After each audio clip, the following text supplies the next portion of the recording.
It's a feeling that's flowing like a river. Time to swap them dollar signs for dreams.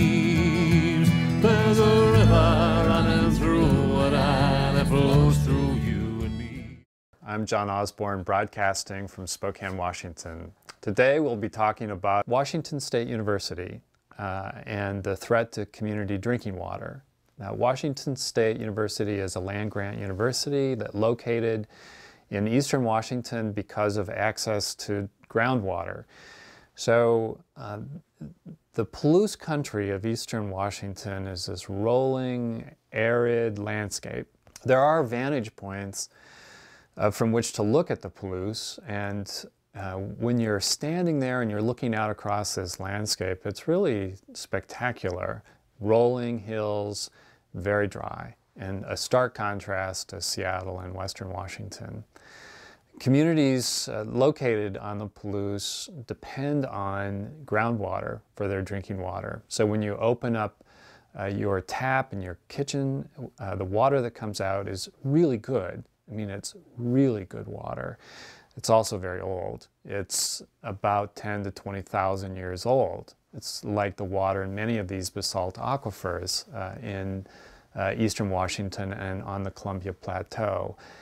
The aquifer called the Grand Ronde Aquifer provides water to about 50,000 people in two university towns joining each other. One is Pullman, Washington, the other Moscow, Idaho, home to Washington State University and University of Idaho, respectively.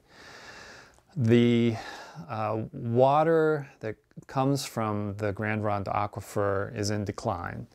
So since about the 1930s, when the water levels have been monitored, the water levels are dropping at least a foot per year in that aquifer. And this is a threat to the future of these communities and others who depend on this water, because there is no other easily accessible water. Oh, there was some discussion about bringing water up from the Snake River, but it would be prohibitive. Plus, the water is really not available in the Snake River to be pumped up and made available up on the Palouse.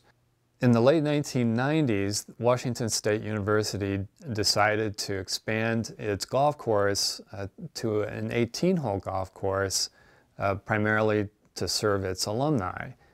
In order to do that, requires pumping more water. This triggered alarm in the community because of the declining water supplies available. The university proceeded. The Washington State Department of Ecology bent over backwards and provided the university the water rights that the university requested, and the university proceeded. Local citizens challenged that decision, and that challenge first came in 2007. This is part of a larger concern about the future of groundwaters in Washington State. These groundwaters are under tremendous pressure throughout the state.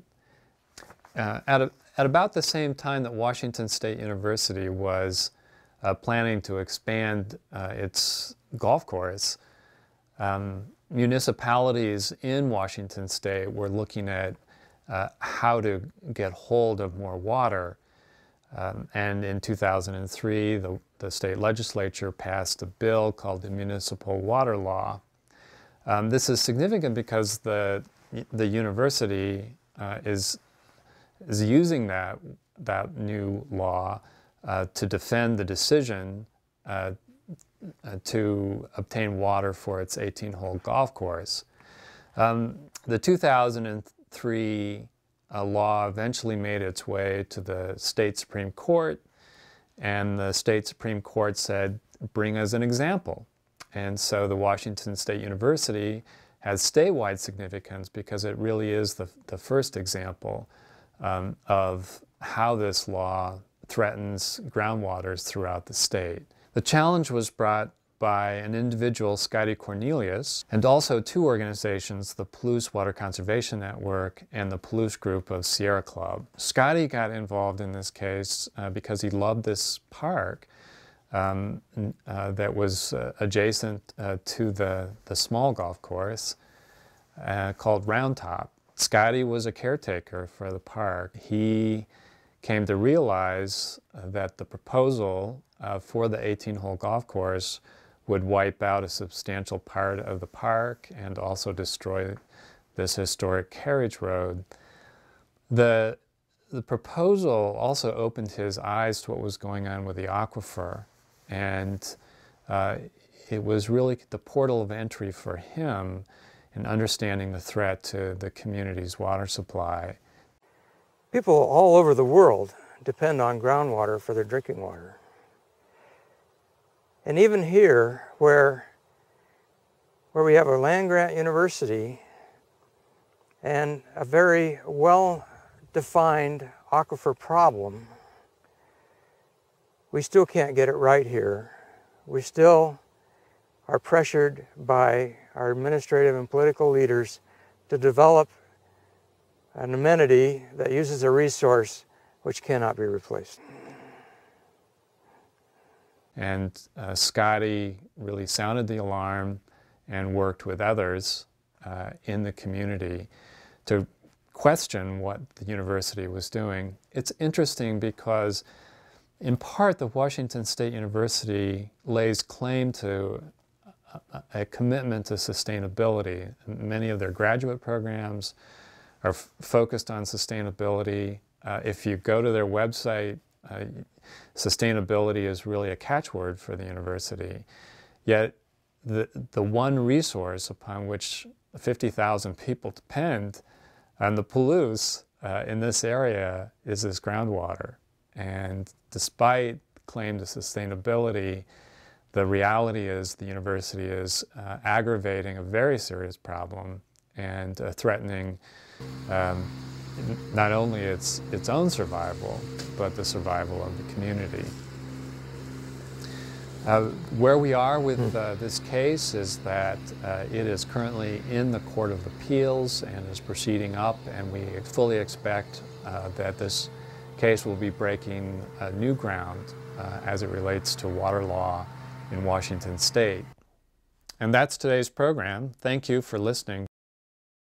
And thank you for caring about water, about the land, and about the future of our communities. It's a feeling that's flowing like a river. Time to swap them dollar signs for dreams. There's a river running through it and it flows through